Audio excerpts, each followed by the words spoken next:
Assalamualaikum warahmatullahi wabarakatuh. Sahabat Abbas Afwan dimanapun berada, kali ini kita jumpa lagi. Sengaja kita tampilkan sebuah gambar yang menarik. Siapa yang tak kenal dengan gambar sosok yang satu ini? Ini adalah dinasti bapak dan mertua yang saat ini menguasai Indonesia. Mereka bisa buat apa saja, mereka bisa mengatur strategi apa saja dengan kemampuan mereka, dengan kedudukan yang pada saat ini menentukan di Indonesia. Jadi inilah dia sebuah dinasti yang berhasil merontokkan PDIP. PDIP tak bisa bergerak. Yang dulunya PDIP adalah Partai Rakyat. Partai rakyat kecil yang selalu dibangga-banggakan. Tetapi dengan adanya dinasti ini, Partai PDIP dikhianati. Rontok habis Partai PDIP. Terpecah belah masyarakat tadi yang begitu mencintai, menyayangi PDIP dengan Partai Rakyat kecil. Tapi hari ini semuanya rontok, dibuat dinasti bapak dan mertua. Itulah namanya dunia politik. Semua bisa terjadi. Tidak ada kesetiaan, yang ada kepentingan. Jadi mereka sudah tidak lagi berada di PDIP. Mereka sudah meninggalkan PDIP. Dan PDIP tidak bisa berbuat banyak. Lain dengan kejadian gubernur yang di Maluku, Murad Ismail. Beliau adalah kader PDIP. Tapi begitu istrinya merebut atau masuk dengan partai lain, maka Murad Ismail dipecat dari PDIP, dikeluarkan dari PDIP.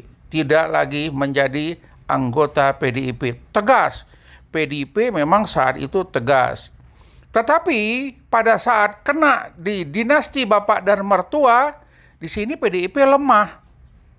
PDIP tidak mampu menahan amarahnya, tak mampu berkomentar dengan masuknya Kaisang menjadi ketua PSI. Jadi kan sudah keluar dari PDIP keluarganya. Beliau berada di PSI. Terakhir dikhianati lagi. Seorang Gibran yang digadang-gadang menjadi wali kota Solo oleh PDIP diperjuangkan sampai duduk menjadi seorang wali kota. Padahal sebelumnya sudah ada penyeleksian. Bukan Gibran yang calon wali kota. Ada yang lain yang sudah dipersiapkan secara matang. Tetapi dengan masuknya putra mahkota yang sudah dicalonkan, yang sudah siap bertanding, disingkirkan. Maka Gibran digadang-gadang menjadi wali kota Solo berkat perjuangan PDIP. Tetapi apa sekarang yang terjadi? Mereka semua meninggalkan PDIP. PDIP semakin lama semakin melemah. PDIP semakin lama semakin tidak berkembang. Tetapi masalah digembosin. Kemudian basis-basis massa PDIP sudah diangkut oleh mereka, dipersiapkan untuk pertarungan Gibran nanti di Pilpres. Demikian juga masa-masa PDIP sudah diambil sama dinasti bapak dan mertua, dipersiapkan untuk Bobi Nasution menjadi gubernur Sumatera Utara. Untuk membuktikan bahwasannya partai PDIP sudah digembosi oleh dinasti bapak dan mertua, mari kita ikuti video yang satu ini, kampanye Ganjar dan Mahfud MD di Malang. Apa yang terjadi dalam kampanye tersebut? Mari kita lihat. 5 905 3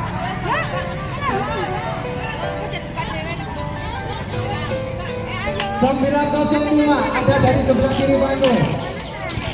905 dicocokkan dulu. 905 sah. Oke, dikasihkan kepada yang berhak. Terima kasih Pak.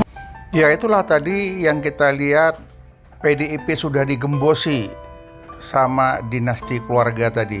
Mereka kompak, mereka sepakat bagaimana caranya memimpin Indonesia ke depan. Mereka mempersiapkan satu anaknya menjadi calon wakil presiden. Katanya sih calon wakil presiden. Tapi saya lebih yakini anaknya dipersiapkan untuk menjadi Presiden Republik Indonesia 2024 ke depan. Kenapa? Kalau kita lihat pasangannya dengan Prabowo diperkirakan hanya sanggup mimpin sekitar lebih kurang 2 tahun. Kemudian mungkin masalah kesehatan atau masalah lainnya tidak mampu melanjutkan kepemimpinan sebagai seorang presiden. Secara otomatis maka wakil presiden akan naik menjadi presiden karena presiden yang memimpin 2024 tidak mampu melanjutkan untuk memimpin karena kesehatan dan lain sebagai hal. Inilah perkiraan dugaan saya bagaimana dinasti ini mempersiapkan cara memimpin Indonesia. Kemudian menantu dipersiapkan untuk menjadi gubernur Sumatera Utara. Nah, sekarang sudah mulai kampanye kecil-kecilan. Walaupun tidak kelihatan, tapi di arus bawah sudah dibuat kelompok-kelompok tertentu. Mereka membuat komunitas dengan memanfaatkan partai yang selama ini mendukungnya. Kita tidak tahu apakah partai-partai yang mendukungnya selama ini sadar apa tidak. Kendaraannya dipakai untuk mengumpulkan massa, kendaraannya dipakai untuk mempengaruhi massa, persiapan kepemimpinan ke depan. Sekarang terserah kita, apakah kita akan diam saja atau kita harus merubah ini semua di 2024. Sudah kita ketahui bahwasannya tadinya ya Gibran ini tetap memakai baju PDIP kemanapun dia pergi, tetapi pada saat karir puncaknya dan ada yang lebih baik lagi, maka dia tinggalkanlah PDIP karena PDIP dianggapnya sudah tidak bisa dikendarai lagi. Tidak ada kekuatan massa, tidak ada kekuatan daripada PDIP untuk mengusungnya menjadi calon wakil presiden. Tetapi sebagian suara PDIP lebih kurang sekitar 40% sudah dibawa oleh Gibran. Gibran itu mengajak sosok milenial untuk bersamanya menjadikan dia seorang calon wakil presiden dan ke depan menjadi presiden. Apakah setelah karir puncaknya dia akan mengingat orang-orang yang memperjuangkannya? Saya rasa belum tentu. Inilah dinasti politik, syarat dengan kepentingan, tidak ada kesetiaan. PDIP selamat tinggal, PDIP sudah tidak berpengaruh lagi di masyarakat, kalaupun ada pengaruhnya sangat kecil sekali. Kenapa? Karena mereka sudah menguasai orang-orang yang ada di PDIP. Apakah kita akan diam saja? Apakah kita tidak ingin perubahan? Jika kita ingin sebuah perubahan, maka kita harus mencari orang yang mampu merubah Indonesia lebih baik ke depan. Tidak membesarkan dinasti keluarga seperti ini.